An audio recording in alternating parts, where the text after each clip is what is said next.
Boy, this is the chapter we've been waiting for a while to see how this story wraps up. So, chapter 45 of the book of Genesis, we're going to get the culmination of this story of Joseph, how he's playing these tricks on his brothers, and how that all culminates and comes together now. So, a lot of great lessons we get to learn from today. So, Joseph makes himself known to his brothers finally. They rejoice together. Pharaoh invites Jacob and his family to dwell in Egypt and eat the fat of the land. So, have you ever wondered how did Israelites get to Egypt so that Moses has to save them? This is why. This whole story, these last few chapters, is culminating to them settling in Egypt, basically. So let's get into this. Verse 1, then Joseph could not refrain himself before all them that stood by him, and he cried, cause every man to go out from me. And there stood no man with him while Joseph made himself known unto his brethren. So just a quick recap, okay? Chapter 44, if you remember, Joseph lays the trap for Benjamin to be accused of being a thief. They bring him all back and they plead to let Benjamin go. And Judah finally gets up and says, take me instead.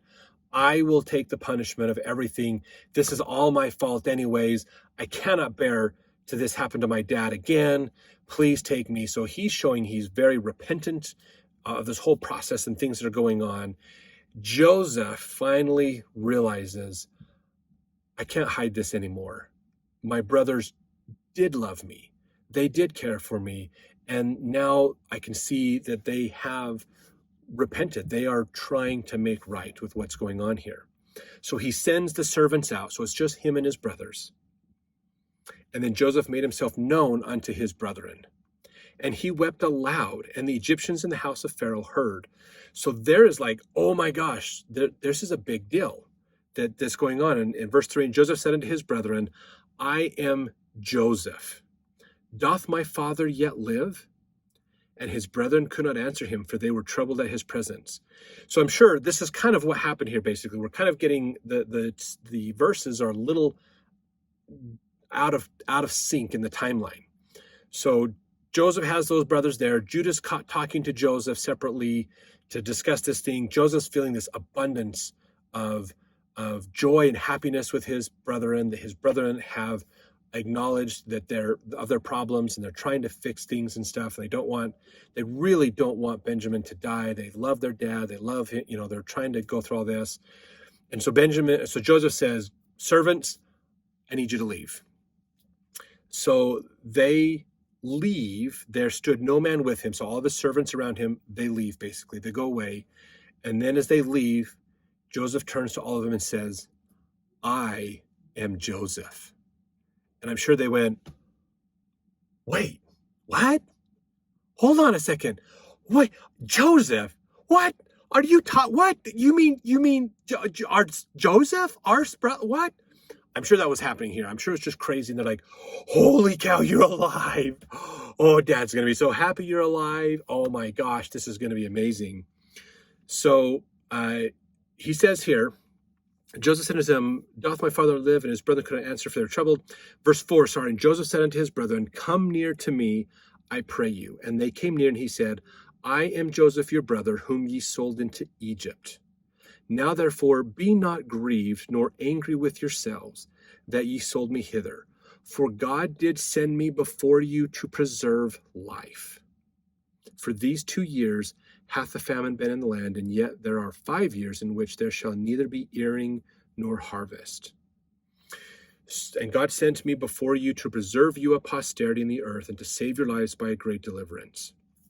So he's saying here basically, verse 8, let me finish 8:2. So now it was not you that sent me hither, but God, and he hath made me a father to Pharaoh, the Lord of all his house, and a ruler throughout all the land of Egypt.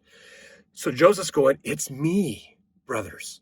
It's Joseph. You remember you sold me into Egypt as a slave? I have become the second most powerful man in Egypt. And now I realize why. God wanted to save you. He wanted to preserve our family. And so by me being sold into Egypt, by you guys doing what you did, I'm not holding you blameful for that, because in a way you probably were inspired, or God encouraged you to think this way so that I could be in the place to save you and to save our family. So I don't have bad feelings towards you, because this has turned into literally the single best thing that could have ever happened to us. What would it be like? Leave in the comments, what would it be like to be in that room and see this come together? What would go through your mind if you were that fly on the wall in this situation? Or you were one of those brothers realizing, oh my gosh, this is Joseph. Oh my gosh, he saved us. Holy cow.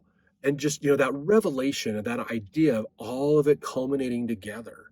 All those 20 some odd years of experience and challenges and trials and things, it all came together in God's plan. What would you think? What would be going through your mind in that instance? Put that in the comments. I'd love to hear your ideas and thoughts on that. Okay, so now verse 8. Haste ye, so this is Joseph speaking. Haste ye, go up to my father and say unto him, thus saith thy son Joseph, God hath made me Lord of all Egypt. Come down unto me, tarry not. And thou shalt dwell in the land of Goshen, and thou shalt be near unto me, thou and thy children, and thy children's children, thy flocks and thy herds, and all that thou hast. And there will I nourish thee, for yet there are 5 years of famine, lest thou and thy household and all that thou hast come to poverty. And behold your eyes, and see the eyes of my brother Benjamin, that is my mouth, and that speaketh unto you. So he tells them, I want you guys to go get dad and bring the whole family. There's no way you're going to survive, guys. By the way, there's 5 more years. This famine's going to last for 5 more years. And they're like, 5 more years? How do you know that? Well, I'm sure there's the backstory told them. Pharaoh had the dreams. I interpreted these dreams. We're only in year 2. 2 years are done. We've got 5 more of this to go. It's going to be a long famine. So bring dad, bring all your families, bring everybody down. You can dwell in the land of Goshen, which is up in the northern end of Egypt in the Nile Delta area. It's a very muddy area. And up where the land of there's a group called the Hyksos, we'll probably talk about those later, lived, an ancient people up there. Bring him down. Bring all this. Benjamin, tell dad to come. We're brothers. We're brothers. How cool is that? Oh man, talk about a reunion. That's just amazing. All right, verse 13, and shall ye tell my father of all my glory in Egypt, and of all ye have seen, and ye shall haste and bring down my father hither. And he fell upon his brother Benjamin's neck and wept, and Benjamin wept upon his neck. I'm sure that was a heck of an experience. I'm just feeling emotional myself just thinking about that. How amazing that is. You're my brother. You're my little brother. Oh my gosh. We have a connection, and we're kind of half brothers with all these other guys, but you're my real blood brother. And Benjamin's like, oh, you're my big brother. Oh, wow, this is so cool. I'm sure it's an amazing experience. Verse 15, moreover, he kissed all his brethren and wept upon them. And after that, his brethren talked with him. I'm sure this was like, oh my gosh, what's going on? This is amazing. All these things that are happening. So we learned some really fascinating things now that this story is coming full circle. There's something that's really important to understand about the life of Joseph, okay? And this is a common thing that we see among the lives of a lot of prophets. Bruce R. McConkie taught an important principle here that I want to bring up, okay, before we continue with the rest of this story. It says, Elder Bruce R. McConkie taught that all prophets are types of Christ. A prophet is one who has the testimony of Jesus, who knows by the revelations of the Holy Ghost to his soul that Jesus Christ is the Son of God.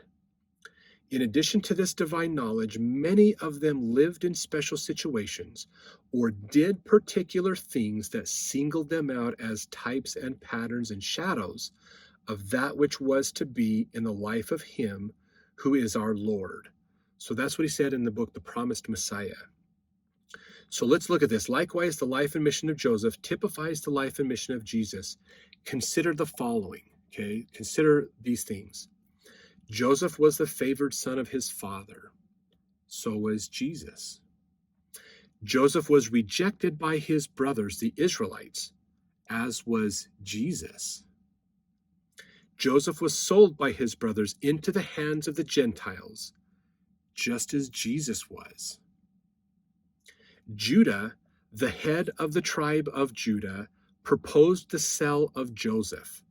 Certain leaders of the Jews in Jesus' day turned Jesus over to the Romans. Judas, the Greek spelling of Judah, was the one who actually sold Jesus. Joseph was sold for 20 pieces of silver, the price of a slave his age. Christ was sold for 30 pieces of silver, the price of a slave of his age. In their very attempt to destroy Joseph, his brothers actually set up the conditions that would bring about their eventual temporal salvation. That is, Joseph, by virtue of being sold, would become their deliverer. Jesus, by his being given into the hands of the Gentiles, was crucified and completed the atoning sacrifice, becoming the deliverer for all mankind. Joseph began his mission of preparing salvation for Israel at age 30, just as Jesus began his ministry of preparing salvation for the world at age 30. When Joseph was finally raised to his exalted position in Egypt, all bowed the knee to him. All will eventually bow the knee to Jesus. Joseph provided bread for Israel and saved them from death, all without cost. Remember, he gave their money back twice. Jesus, the bread of life, did the same for all men.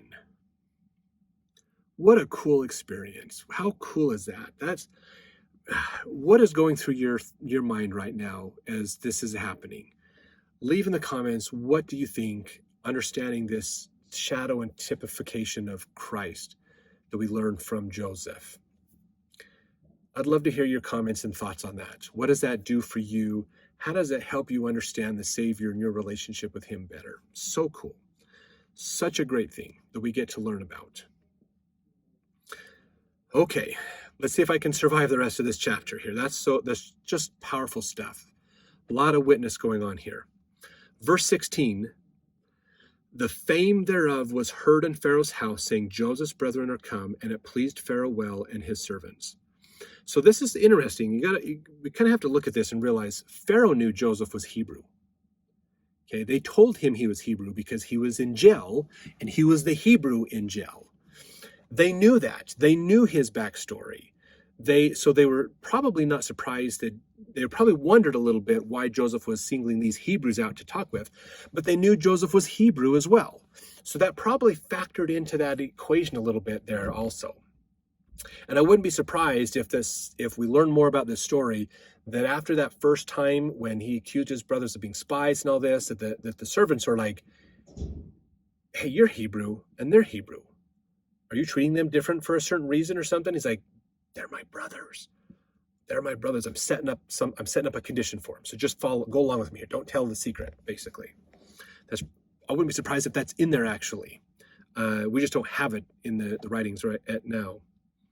And so the word spread. Joseph and his brothers are together. I'm sure he had told Pharaoh about his experiences a little bit. Now it's all coming together. So Pharaoh, in verse 15, Pharaoh said unto Joseph, say unto thy brethren, this do ye, lay to your beasts and go and get you into the land of Canaan. Take your father and your households and come unto me, and I will give you the good of the land of Egypt, and ye shall eat the fat of the land. And now thou art commanded, this do ye, take you wagons out of the land of Egypt for your little ones and for your wives, and bring your father and come. Also regard not your stuff, for the good of all the land of Egypt is yours. So Pharaoh's going, this is Joseph's family? Wow. I'm sure he's like so impressed with Joseph and what he's done that he's going, look, bring your stuff. Don't worry about picking up all your things. Here's extra wagons to bring your family and your kids and stuff over. Don't worry about bringing all your stuff.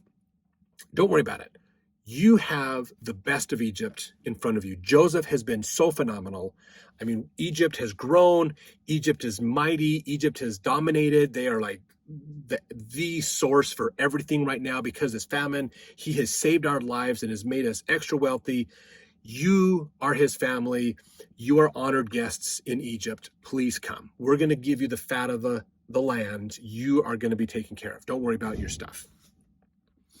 So verse 21, and the children of Israel did so, and Joseph gave them wagons according to the commandment of Pharaoh, and gave them provision for the way. To all of them he gave each man changes of raiment, but to Benjamin he gave 300 pieces of silver and 5 changes of raiment. And to his father he sent after this manner, 10 asses laden with the good things of Egypt, and 10 she-asses laden with corn and bread and meat for his father by the way. So Joseph is loading his brothers up, saying, go get dad, go get the family, bring him. Let me send you a little present kind of thing to, hey, let me show you what we've got. Come. And to his father, verse 24, so he sent his brethren away, they departed, and he said unto them, see that ye fall not out by the way. So don't go other places, get home, come right back. And they went out of Egypt, verse 25, and came into the land of Canaan unto Jacob their father, and told him, saying, Joseph is yet alive, and he is governor over all the land of Egypt. And Jacob's heart fainted, for he believed them not. Now this is interesting. I'm sure like Jacob he's reconciled years ago with the loss of his firstborn from his first love, which has got to be devastating. And he's totally reconciled himself with the fact that Joseph's gone. I'm never going to see Joseph again. And so Benjamin was the one he was holding on to. And so now the brothers come back. So let's look at this from Jacob's perspective for a minute here. So he's out there in the land of Canaan. He's at their house. They have their tents. They have all their animals and stuff around. He's, of course, him and the servants have to take care of everything because all the brothers are gone. So that the extended family and everybody else is pitching in and helping out. He sees the brothers come back. They not only come back with Benjamin and with Simeon and with the food, but they come back with a ton more stuff. And they're going, Dad, you're not going to believe this. Oh my gosh. You remember that governor that was mad at us and accused us of being spies and wouldn't let us back in unless we brought Benjamin to him and all this stuff? And he's going, yeah. It's Joseph. He's alive. And Jacob's probably, I'm sure this is just cooking Jacob's cookies at this point. I'm sure he's just going, what? The governor is Joseph? You mean, no, Joseph died. What are you talking about? So the paradigm shift that Jacob has to go through to deal with this has got to be amazing. Got to be absolutely amazing with what's going on here. And so this is verse 27, and they told him all the words of Joseph. So they explained the whole story to him, which he had said unto them. And when he saw the wagons which Joseph had sent to carry him, the spirit of Jacob their father revived. Because they're like, no, let me tell you, Dad, this is what happened, and this, and we found the treasure, and this, and then he gave us this feast, and then he gave us our money back and our food, and then Benjamin, he hid this in here, so he brought us back, and they were trying to take Benjamin from us, and Judah said, I'm gonna take me instead, and I'm, in my mind, just imagine this, okay, if you remember from the movie Ant-Man, Michael Pena is the actor's name that did that whole, he kind of tells that backstory really fast, like, and whoa, and hey, and oh. I'm sure that's kind of like, you could picture Michael Pena explaining to Jacob what this whole story happened and all this stuff, If we ever do like a video display of all this, Michael Pena should play one of the sons of Jacob and like do that part. That'd be hilarious. That'd be perfect. If you know Michael Pena, tag him in here. I don't think he'll ever see this video, but that would be awesome. Verse 28, and Israel said, it is enough. Joseph, my son, is yet alive. I will go see him before I die. He finally has realized, oh my gosh, they're right. Joseph is alive. I'm sure he's so happy. He's so excited. Probably so excited he can't even, doesn't even know how to contain it, doesn't know how to deal with this. Being such an old man and having all this stuff happen has just got to be crazy. But he's happy he gets to go see Joseph, his son. Now, I want to add a little bit more here on chapter 45. We have a little bit of a glimpse of something here that's not in the Old Testament. So I want to kind of add this in as a little extra piece for chapter 45 of Genesis. Because we have a story, if you remember, Joseph had his coat and it was torn and had the blood on it. And Jacob, it was brought back to Jacob to say an animal killed him. We're sorry, Dad. And then, of course, he finds out Joseph is alive still, but he has this coat. He probably kept it as a remembrance. We have another story that comes from the Book of Mormon talking about renting a coat for a symbol. So this is Alma chapter 46. Now, if you are familiar with the Book of Mormon, you will know that this is the chapter with the title of Liberty that Captain Moroni puts together.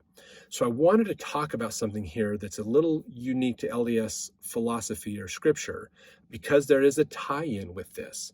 If you want to learn more, when we do our Book of Mormon videos with chapter 46, we'll talk about this again and compare these two again. And there's a little bit more information about title of liberty and other things there. But here's something that was really interesting. Out of this book, The Way to Perfection, that was put out in 1970, that the torn coat of Moroni, the title of liberty, was a reminder of the preserved remnant of the coat of Joseph of Egypt. Moroni declared that the Nephites were a remnant of the seed of Joseph and would only continue to be preserved as long as they served God. President Joseph Fielding Smith commented on the symbolism and prophecy regarding the preserved part of Joseph's coat being fulfilled in our day. We are told there was a prophecy in the destruction of the coat of many colors worn by Joseph. Part of it was preserved, and Jacob, before his death, prophesied that as a remnant of the coat was preserved, so should a remnant of Joseph's posterity be preserved. Alma 46:24. So here's what's fascinating about this, is in the Book of Mormon, we are given a little bit of insight into a little bit more about the story of Joseph and his coat of many colors that's not found in other places. So this is Moroni in chapter 46 talking about this idea of a prophecy that was given about this coat. Okay, you bring up this idea of coat of many colors and tying this together.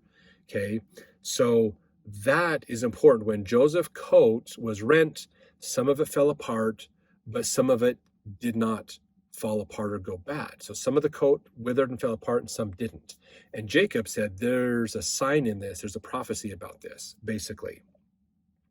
So the remnant now found among the Lamanites shall eventually partake of the blessings of the gospel. They shall unite with the remnant which is being gathered from among the nations, and they shall be blessed of the Lord forever. So realize that part of that remnant is saved of Joseph's line, as thus Jacob's line is the Lamanites, the descendants of Lehi that were left after the end of the Book of Mormon. So some fascinating stuff. Let me give you a little bit more. In fact, there's a book called Talabi, Thalabi. It's an ancient apocryphal writing. Let me talk about this a little bit. In the 10th century of our era, the greatest antiquarian of the Muslim world, Muhammad ibn Ibrahim Talabi, collected in Persia a great many old tales and legends about the prophets of Israel. After the fall of Jerusalem and the scattering of the Jews, many of the sectaries, such as those that once lived around the Dead Sea, moved east to be under the protection of the Persians. Thus, groups of Jews representing various sects and shades of belief were scattered all over Central Asia in the Middle Ages. And it is from such, no doubt, that Talabi gets his amazing fund of information, which is worthy to be set up beside the most enlightening volumes of Apocrypha. Among other things, Talabi tells a number of stories which we have not found anywhere else about Jacob and the garment of Joseph. In one, Joseph's brethren bring his torn garment to their father as proof that he is dead. But Jacob, after examining the garment, and there were in the garment of Joseph 3 marks or tokens when they brought it to his father, declares that the way the cloth is torn shows him that their story is not true. Behold, this is a quote from there, if the bear had eaten him, he surely would have rent his garment, and since he would naturally have fled towards the gate, verily the garment should have been torn behind. So saying, if he got attacked by an animal, Joseph would have turned and ran, which means the garment would be torn in the back. And it wasn't. So evidence didn't match up with their story. Pretty interesting, huh? But since this is not the case, it may be that Joseph still lives. So Jacob had some hope at this point. And another account in the case of the vizier Potiphar, who by examining the tears in Joseph's garment, remember when Potiphar's wife tried to get Joseph to be unfaithful, to sleep with her, and Joseph fled and his garment was left in her hand, Potiphar, by examining the tears in Joseph's garment, knew that he was innocent and spared his life. Quote, for he knew that if he, Joseph, had attacked his wife, the tear would have been in front. So little CSI in there. So again, his torn garment declared that Joseph should live. Most significant is Talebi's discussion of the two remnants of Joseph's garment from which we quote. So this is out of the Talebi. And when Joseph had made himself known unto them, his brethren, he asked them about his father, saying, what did my father after I left? They answered, he lost his eyesight from weeping. Then he gave them his garment, kwames, long outer shirt. According to Ad-Dahak, that garment was the weave or pattern design of paradise, and the breath of paradise was in it, so that it never decayed or in any way deteriorated, and that it was a sign or omen. The garments given to Adam and Eve, the garments of skin, basically. And Joseph gave them that garment, and it was the very one that had belonged to Abraham, having already had a long history. And he said to them, go take this garment of mine and place it upon the face of my father, so he may have sight again, and return to me with all your families. And when they had put Egypt behind them and came to Canaan, their father Jacob said, behold, I perceive the spirit of Joseph, if you will not think me wandering in my mind and weak-headed from age. For he knew that upon all the earth there was no spirit, breath, or odor of paradise, save in that garment alone. And as Sadi says that Judah said to Joseph, it was I who took the garment bedaubed with blood to Jacob and reported to him that the wolf had eaten Joseph. So give me this day thy garment, that I might tell him that thou art living, that I might cause him to rejoice now as greatly as I caused him to sorrow then. So this could be that conversation that Judah had with Joseph, basically, where they kind of stepped to the side a little bit. And Ibn Abbas says that Judah took the garment and went forth in great haste, panting in it with exertion and anxiety. When he brought the garment, he laid it upon his face so that his sight returned to him. And Ad-Dahak says that his sight returned after blindness, and his strength after weakness, and youth after age, and joy after sorrow. Then follows a dialogue between Jacob and the king of death. There's a dialogue that goes on in there. Note here that there are two remnants of Joseph's garment, one sent by Joseph to his father as a sign that he was still alive, since the garment had not decayed, and the other, torn and smeared with blood, brought by Judah to his father as a sign that Joseph was dead. Moroni actually quotes Jacob. Now behold, this was the language of Jacob, it's Alma 46:26, as saying, now behold, this giveth my soul sorrow, nevertheless my soul hath joy in my son. So that's Jacob's words. Compare this with Judah's statement in the Old World account that the undecayed garment caused Jacob as much joy as the bloody garment caused him sorrow. In both accounts, Jacob is described as being near to death, hence Judah's haste to reach him with the garment and make amends for the evil he has done. Surely there is a type and a shadow in this story, for the particular concern of Israel is with Joseph and Judah, and how after working at cross purposes, they were reconciled after many years by the magnanimity of the one and the remorseful repentance of the other. It is another form of symbolic story of the two sticks told in Ezekiel 37. So really cool how this symbolism ties together and helps us understand that the symbolism and the ideas of God helping his people forward. And we could even see this, honestly, I think this is part of even the latter days, how we know that America is usually Ephraim and Manasseh, which are the sons of Joseph, who are helping Judah to survive in the last days, anti-Semitism type stuff.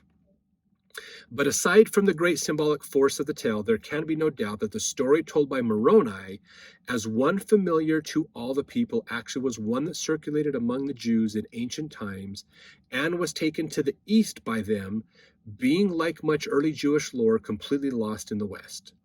It was totally unknown to the world in which Joseph Smith lived. These interesting little details are typical apocryphal variations on a single theme, and the theme is the one Moroni mentions. The rent garment of Joseph is the symbol both of his suffering and his deliverance, misfortune and preservation. Such things in the Book of Mormon illustrate the widespread ramifications of Book of Mormon culture, and the recent declaration of Albright and other scholars that the ancient Hebrews had cultural roots in every civilization in the Near East. This is an acid test that no forgery could pass. It not only opens a window on a world we dreamed not of, but it brings to our unsuspecting and uninitiated minds a first glimmering suspicion of the true scope and vastness of a book nobody knows. That's in Hugh Nibley's book, An Approach to the Book of Mormon. So fascinating that the Book of Mormon has these themes and ideas. And it's great that we get this little insight into the life of Joseph and Jacob with that garment. Basically, how cool that is that all this ties together. So stick around for chapter 46 when Israel shows up in Egypt.